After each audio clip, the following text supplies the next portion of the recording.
About that coming up. Let's go ahead and switch over to traffic right now. We'll check in on the LIE eastbound side right near Shelter Rock Road. That right lane is blocked because of a crash. Really not seeing a delay. Roads are mainly quiet, but a heads up, it is out there, and we'll let you know when it clears out of the way.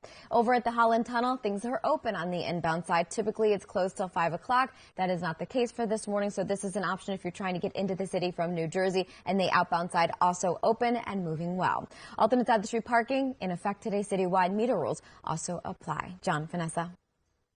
Behind pouring a lot of money into Jamie Harrison, hoping that he could unseat Lindsey Graham. Again, unsuccessful there. Now let's move to Arizona. This was such an interesting race to watch because we have Mark Kelly, who's actually a Jersey boy, and he has run successfully for U.S. Senate. Now, John McCain's widow, notably Cindy McCain, who is the wife of former Republican presidential candidate John McCain in 2008, she endorsed Joe Biden, and now we've seen a Democrat take over this seat in Arizona. Very important for the Democrats here. Now let's go to Alabama, where the Democrats have been bested. Tommy Tuberville coming in with a decisive win, Doug Jones unable to beat Tuberville. We move to Colorado, and again, we've got John Hickenlooper, Republicans taking home not a big win here. Cory Gardner not up for the challenge. Colorado with Hickenlooper, the former mayor of Denver, running for this seat, besting the incumbent here, 54-44. And now, lastly, we're taking a look at what's happening with the Electoral College. We're going to continue to have full coverage on all of this coming up when we get back to you guys in just a little bit. Such a tight race, Kristin. Thanks so much. We'll have continuing coverage all morning. And honestly, I think we can all agree that we like the forecast. This is something everyone, I think, is going to smile about. For sure.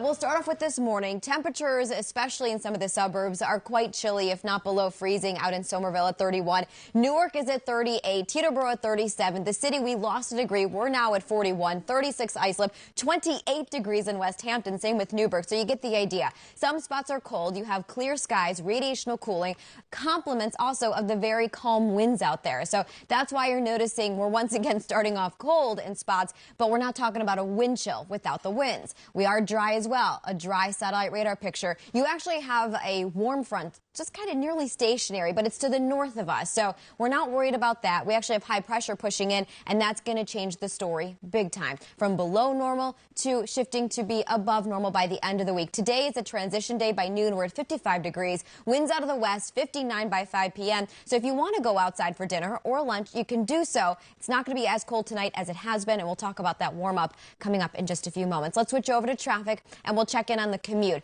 The Miracle Mill Bridge, the camera's not shaking this morning, so that's already a step in the right direction. The winds aren't out there, and you'll notice traffic that is Westchester bound already starting to pick up just a little bit. Rockland bound even quieter out there, but a beautiful live look as they have the lights all on for us. Connecticut Turnpike northbound, so this is at Atlantic Street, which is exit 8 all the way to exit 9. You have some construction there, and you actually do have a pretty decent delay through Stamford right now. Should be wrapping up by about 6 o'clock or so.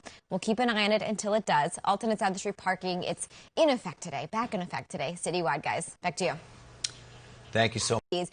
But we still had the winds out of the north that were still quite strong, even talking in Central Park. George Washington Bridge just to start. So this is a live look at the inbound side. The lower and upper level actually just starting to pick up in terms of volume, but moving well. Not even really a wait. Even once you get on the span and into the Bronx, you're still in a good spot there. Then we'll move over to transit this morning. So Metro North once again talking about possible delays on Hudson and Harlem line. But for the most part right now, they're starting off fine on or close to schedule. Same with LARR, New Jersey Transit, and PATH. Anything changes, I'll let you know. We did have a delay on the F train. It just wrapped up before I came on screen. Alternate side of the street parking, it's back in effect today. Meter rules also apply, guys. Back to you. All right, Marissa, thank you. All right, still to come, too close to call. All eyes on the key battlegrounds. Anytime you want to borrow them, you just let me know, okay?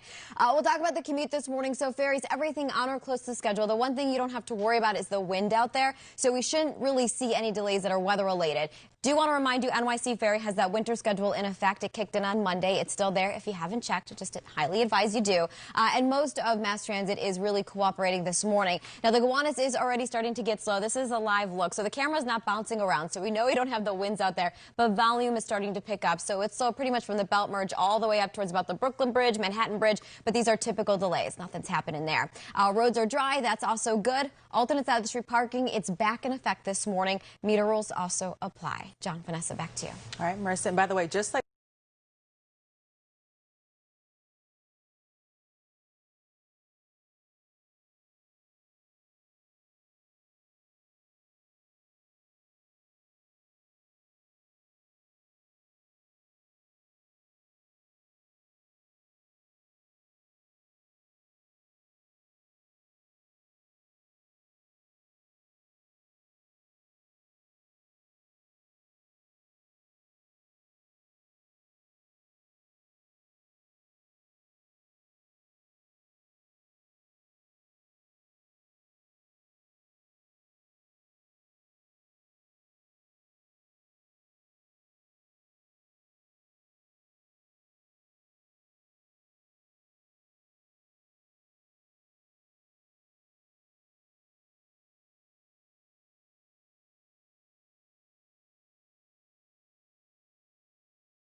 breeze. You have exposed skin. Feels more like 9 degrees up in Ardsley, 18 in the city right now, 11 in Rumson. So you get the idea. It's cold out there. The cold is going to stay here for the day. We have clearing skies, a little bit of cloud out there, but we're going to have mostly sunny conditions by the time we make it into lunch and dinner time. With those clear skies, however, we're talking about one of the coldest nights that we're going to have so far this season. So notice the temperatures. We stay below freezing with wind chills mainly in the teens. By tonight, it's going to feel like the single digits overnight into tomorrow.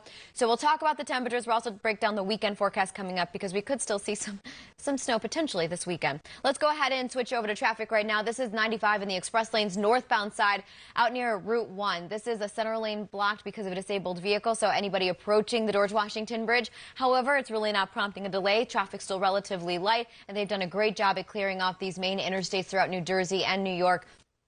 In terms of clearing off the snow and laying down the salt. And the salt was really what you needed overnight because anything that melted was going to refreeze. New Jersey Turnpike moving nicely. I drove on the Turnpike this morning and I felt pretty comfortable with the situation. Still keep an eye out. You still want to slow down. We don't have any speed restrictions this morning, but there's still that risk of black ice. Still meter rules in effect, guys. Back to you. Thank you, Marissa. And residents in parts of the